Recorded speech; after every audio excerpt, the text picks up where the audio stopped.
প্রিয় শিক্ষার্থী, আসসালামু আলাইকুম। নবম দশম শ্রেণীর ত্রিকোণমিতি অধ্যায় 9.1 আরো একটি ক্লাস নিয়ে আজকে আমাদের ক্লাসটি শুরু হতে যাচ্ছে।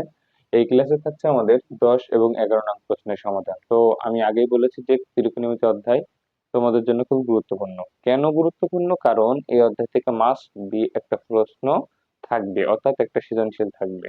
তো আমরা কিন্তু আগের থেকেই জানতে পারছি যে এই অধ্যায় থেকে আমাদের এক সেট সৃজনশীল থাকবে, যার কারণে এই অধ্যায়টি খুবই গুরুত্বপূর্ণ।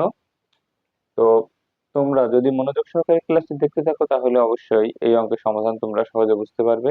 তো ক্লাসটি মনোযোগ সহকারে দেখতে থাকো। দেখো, আমরা আজকে 10 নং প্রশ্নের সমাধান করবো। তো 10 নং প্রশ্ন কিন্তু খুবই গুরুত্বপূর্ণ এবং এইটা আহ টিক এবং ক প্রশ্নে সবসময় বেশিরভাগই থাকে।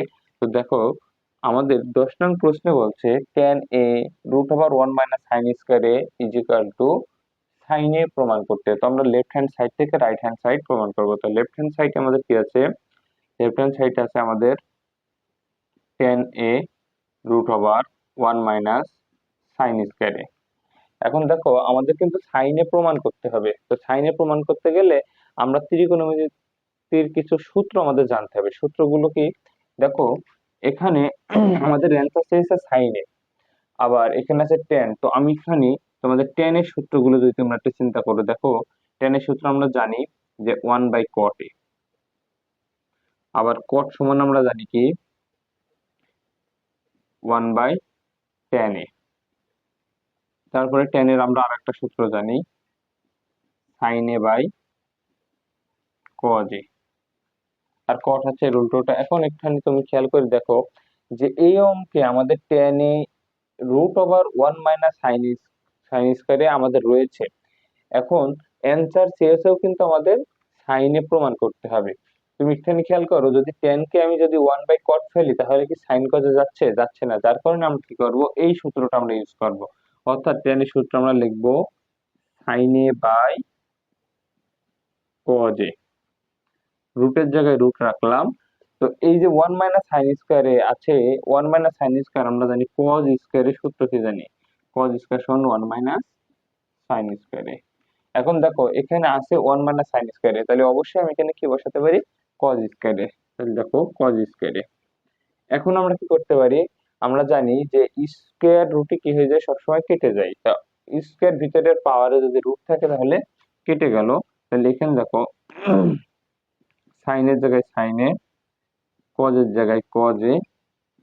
এখন স্কোয়ার রুটে যদি কেটে যায় তাহলে এখান থেকে কজে। এখন কজ উপরে কজ নিচে, তাহলে উপর নিচে যদি একই রকম হয় তাহলেও কেটে যাবে। তাহলে কস কস কেটে গেল, তাহলে থাকলে কত? সাইনে। এটাই হচ্ছে আমাদের রাইট হ্যান্ড সাইড। তো আশা করি তোমরা ক্লাসটি বুঝতে পেরেছো। এর পরবর্তী ক্লাসে আমাদের থাকছে 11 নং প্রশ্নের সমাধান। তো তোমরা যদি মনোযোগ সহকারে দেখতে থাকো তাহলে অবশ্যই 11 নং প্রশ্নের সমাধানও তোমরা বুঝতে পারবে। দেখো, আমি এটা মুছে দিলাম। তোমরা 11 নং প্রশ্ন দেখো। 11 নং প্রশ্ন আমাদের আছে, এটা আমরা লেফট হ্যান্ড সাইড থেকে প্রমাণ করব। লিখলাম left hand side. Left hand side আমাদের আছে sec a plus tan a by cosec a plus cot a। দেখো, এখানে sec a plus tan a এবং cosec a plus cot a, এটা দ্বারা আমাদের বলছে cosec a minus cot a এবং sec a minus tan a অ্যান্সারে আনতে, অর্থাৎ আমরা এটা প্রমাণ করব। তো এটা প্রমাণ করতে যে তুমি যদি একটু মনোযোগ সহকারে দেখো যে এখানে sec প্লাস tan a আছে, এখানে দেখো অ্যান্সারে sec মাইনাস tan a। তো sec মাইনাস tan a যদি আমাদের আনতে হয় তাহলে আমরা কি করব, এখানেও আমরা sec a minus tan a গুণ করে ফেলবো। আর এখানে কোসেক প্লাস কট আছে, আমরা এখানে দেখো অ্যান্সার উপরে কোসেক মাইনাস কট আছে, তাহলে কোসেক এ মাইনাস কট এ গুণ করলাম। এখন আমরা তো গুণ করেছি, তো গুণ করার পর আমাদের দেখতে হবে কাটার অপশন করে গুণ করতে হবে। আমি যদি কোসেক মাইনাস কট আবার উপরে নিই তাহলে দেখো এটা কেটে যাবে, আর সেক মাইনাস ট্যান যদি আবার নিচে নিই তাহলেও কেটে যাবে। তাই আমরা কি করলাম যে কোসেক এ মাইনাস কট এ উপরে গুণ করলাম, আর sec a minus tan a নিচে গুণ করলাম। এখন দেখো, কোসেক মাইনাস কট, এখানে আছে কোসেক মাইনাস কট, উপর নিচে একই রকম হলে কেটে গেল, আবার sec minus tan, sec minus tan, উপর নিচে একই রকম কেটে গেল। তাহলে কেটে গেলে এখানে তো কিছুই থাকে না, অর্থাৎ যা ছিল তাই, অর্থাৎ আমরা এটা কি করলাম, গুণ করলাম। পাশে লিখতে পারি আমরা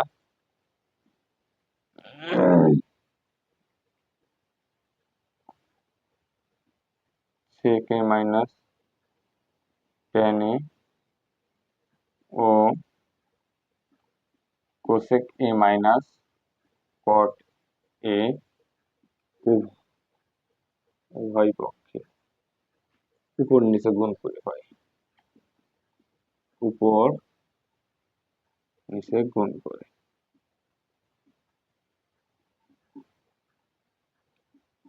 দেখো এখন যদি একটু মনোযোগ সহকারে দেখা যায় যে এখানে সেক আছে আর এখানে সেক আছে, তাহলে সেক আর সেক গুণ করলে হবে কি, সেক স্কোয়ারে প্লাস মাইনাসে মাইনাস টেন, টেন গুণ করলে হবে টেন স্কোয়ারে।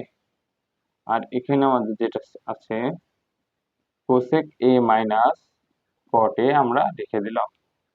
নিচে দেখো কোসেক আর কোসেক গুণ করলে হবে কোসেক স্কোয়ারে প্লাস আর মাইনাসে মাইনাস কট, কট গুণ করলে হবে কট স্কোয়ারে গুণিত সেক এ মাইনাস টেন এ। এখন আমরা কিন্তু আরো সূত্র জানি, sec square a minus tan square a সমান সমান ওয়ান, আবার cosec square a minus cot square a সমান সমান ওয়ান। যদি sec square minus tan square সমান ওয়ান হয় এবং cosec square minus cot square সমান যদি ওয়ান হয়, তাহলে আমরা এই জায়গাটায় কি করতে পারি, sec square minus tan square আছে তাহলে এখানে ওয়ান বসাই দিতে পারি, এখানে cosec square minus cot square আছে এখানে ওয়ান বসাই দিতে পারি।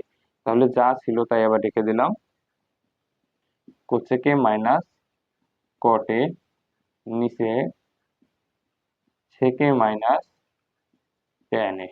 দেখো আমাদের অ্যান্সার কিন্তু cosec A minus cot A, sec A minus tan A. এখন যদি আমি কোসেক ওয়ানের কাছে গুণ করে দিই তাহলে কি হবে, কোসেক এ মাইনাস কট এ, আর নিচে সেক এর কাছে যদি চলে আসলে সেক এ মাইনাস টেন এ। দেখো এটাই হচ্ছে রাইট হ্যান্ড সাইড। তো তোমরা যদি ক্লাসগুলো মনোযোগ সহকারে দেখতে থাকো তাহলে অবশ্যই ত্রিকোণমিতি থেকে তোমরা সহজে অ্যান্সার করতে পারবে। আর যদি ক্লাসটি তোমাদের ভালো লেগে থাকে তাহলে পরবর্তী ক্লাস পাওয়ার জন্য অবশ্যই চ্যানেলটিকে সাবস্ক্রাইব করবে।